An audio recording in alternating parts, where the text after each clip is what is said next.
RDC, les ministres sortants s'octroient des avantages à vie. Belga. Publié le vendredi 1er février 2019 à 21h. Le Premier ministre congolais sortant Bruno Tshibala et ses ministres se sont octroyés des avantages à vie, indiquent deux décrets qui allument les feux de la controverse en République démocratique du Congo, où la vaste majorité de la population survit avec moins de $2 par jour. Les deux décrets octroient aux anciens membres du gouvernement des indemnités à vie.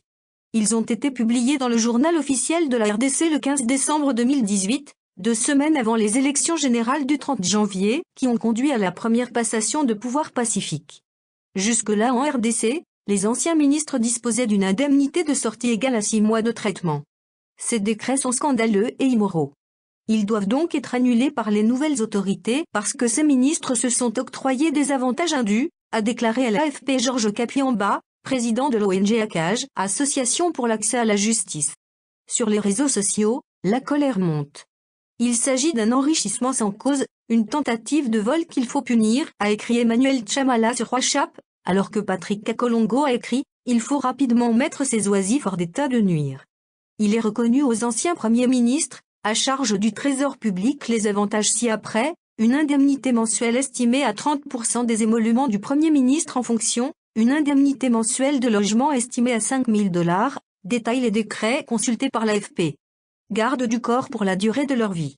Les anciens premiers ministres ont aussi droit à un véhicule neuf tous les 5 ans, un titre de voyage par an, en business class sur le réseau international, et des gardes du corps pour la durée de leur vie, selon le décret.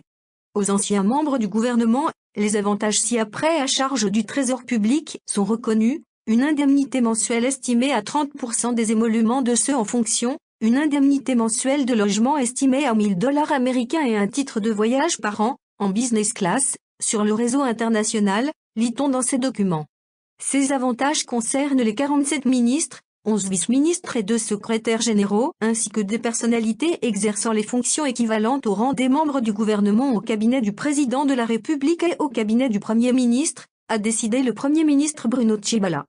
Comme obligation faite aux anciens membres du gouvernement et assimilés, il est interdit de divulguer ou de révéler des secrets d'État. Géant d'Afrique centrale, la RDC est riche en minerais mais le revenu moyen par habitant plafonne à $457 par an, soit $1,25 par jour, chiffre de la Banque mondiale pour 2017.